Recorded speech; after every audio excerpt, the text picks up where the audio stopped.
Well, it was an explosive day in the 2025 Vuelta a España, a day that decided the GC.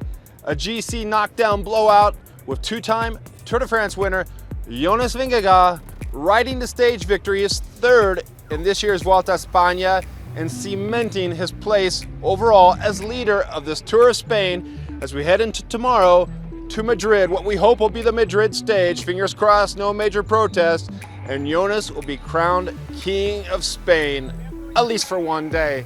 It was a heavy day of racing out there, and I'm gonna get to that final, the big kicker up the Bola del Mundo climb, and we're about 3 kilometers down from the summit finish where Jonas celebrated in style and added 22 seconds to his nearest rival, João Almeida. We can report the GC pretty much stayed the same, with a certain mover and groover, Matthew Riccitello, jumping up to 5th place overall and taking the white jersey from Giulio Pellizzari.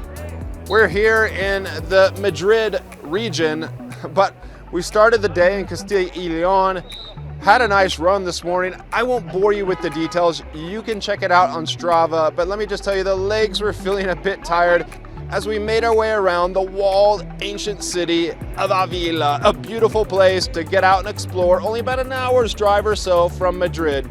Okay, now to the action. Around 30 or so riders got free. In that move were important key riders to try to help Giulio Ciccone win a stage. Verona, who comes from nearby here, Carlos Verona, Carlito, also Julien Bernard, French rider from Lidl-Trek, 3 Lidl-Trek riders. Should mention one of our good friends, Jack Haig, was in that move. Egan Bernal, Mikel Landissima, plenty of heavy hitters, but key to note, none of the GC teams put satellite riders up the road. Escape didn't have much of a chance. The GC riders were keeping it close. We went over the first pass of the Navacerrada, and that's when things started to get a bit crazy. Back behind, it was Red Bull Bora Hansgrohe doing the dirty work. I don't want to do your dirty work no more. Sorry, I won't sing the song. Is that Steely Dan? Anyway, Red Bull said, I don't want to do anymore. They turned it over to UAE, who UAE had been doing a lot of work with Juan Ayuso. Can you believe that? Yes, Juan was working for his team. The team was all working in concert for João Almeida to try to get him that desperate time that he needed, around about 45 seconds to claw back to get the red jersey from Jonas Vingegaard. João won the stage up there, Angliru, but he hasn't been able to make inroads into Visma Lease Bike's stronghold on the red jersey, and they were hoping with strong teamwork, especially including Ayuso, who's leaving the team next year, they could do it. Over the top of that climb, the break up front was starting to break apart. On the descent down below, down in the valley, we saw some attacks by Egan Bernal, stage winner already in this Vuelta a España. Landa was up there, Ciccone was up there, and also Vanderlei. Those guys were attacking each other. The peloton was making its way down. We were making our way down into the valley for this final kick up to Bola del Mundo, which included a pass up the Navacerrada climb before we got to the final kicks of the Bola del Mundo, and they calculated it all together. But it was those final cement ramps, graded, bad pavement up at the top that was going to make the difference. The final 3 kilometers, 20% gradients up there. Really not much space for attacking, only space for surviving. And approaching that climb, we saw several riders start to drift away.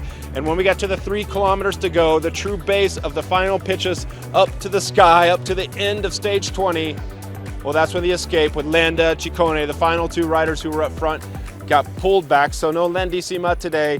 And we had about 5 riders from each of the big UAE and Visma teams. Well, they were getting whittled down. Felix Gross-Schartner was the second last, and then Jay Vine, who pulled off right at the base of that final 3K, did a little acceleration.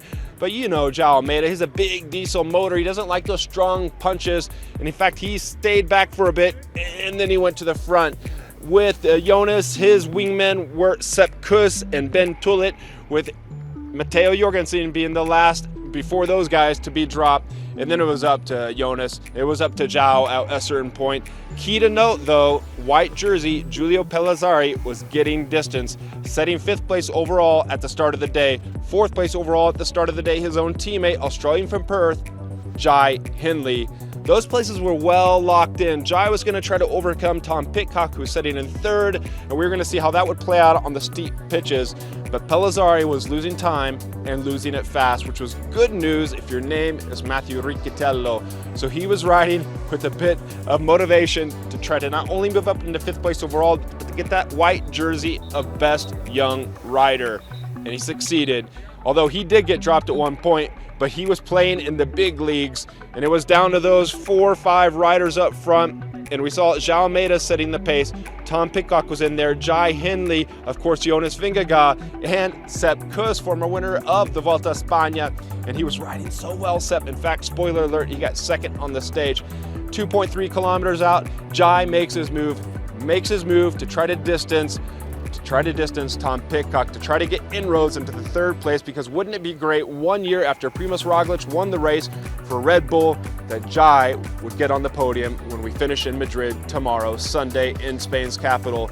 But he couldn't shake Tom Pidcock, mountain biker, cyclocross rider, classics rider. Tom was getting dropped a bit, but clawing his way back on those steep gradients, and we knew 3rd place was not going to change. And then at 1.2 kilometers to go or so, well, we knew that 1st place wasn't going to change, and by then already it was getting too late for João Almeida to do some sort of attack. He was trying to rev his diesel engine enough to crack Jonas, who we thought maybe cracks might start to show after the Tour de France, after his 2-stage wins already, one in Italy at Limone Piedmonte, one at Valdez Carré, and it was going to come today, his 3rd stage win, because at 1.2 kilometers to go, he launches and was never seen again. Well, he was seen, but these steep ramps, even at a short distance, that's a lot of time. 1.2 kilometers to go. He held the gap. Beautiful road up there. And I don't know if the Vuelta or cycling's ever going to get up here again, just because environmental protection reasons, we couldn't make our way up to the top. Very limited space up at the top. Jonas making his way up there. What a beautiful sight. The steep ramps and riders struggling to get up to the top of this, what has now become an iconic climb, at least in Spanish cycling. Jonas crosses the line, kisses his wedding ring, celebrates the stage, because along with this 3rd stage victory, he seals the deal in the Vuelta a España. 2nd place overall, yeah, you guessed it, which I already have spoiled before, Sepp Kuss, the American from Durango. Now you're gonna have to count 22 seconds back before we saw João Almeida, the Portuguese star, sitting 2nd place overall, come in. Unfortunately, João just didn't have it in this Vuelta a España, perhaps his only shot to ever win a Grand Tour. The team, well, 7 stage wins, but what is that without the red jersey? It's important if João didn't ever really have a chance to win the red jersey, the race overall, so 7 stage wins is good, but did they ever give him the chance to try to win the red jersey, the race overall? Let me know down in the comments. We'll be debating that all throughout the off season.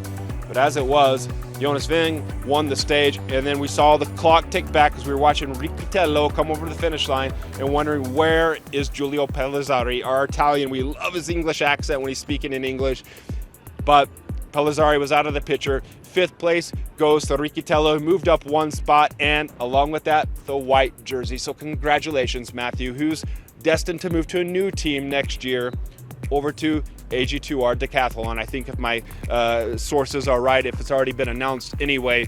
He spoke afterwards. He rides for Israel Premier Tech. He spoke afterwards about the protests. The TV camera shot away quickly, but around 20 kilometers to go, we had some danger moments out there.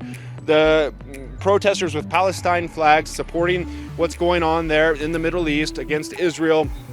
They were out there supporting their cause, but things got a little bit hairy out there, and the protesters were on the roads. Police were trying to calm the situation.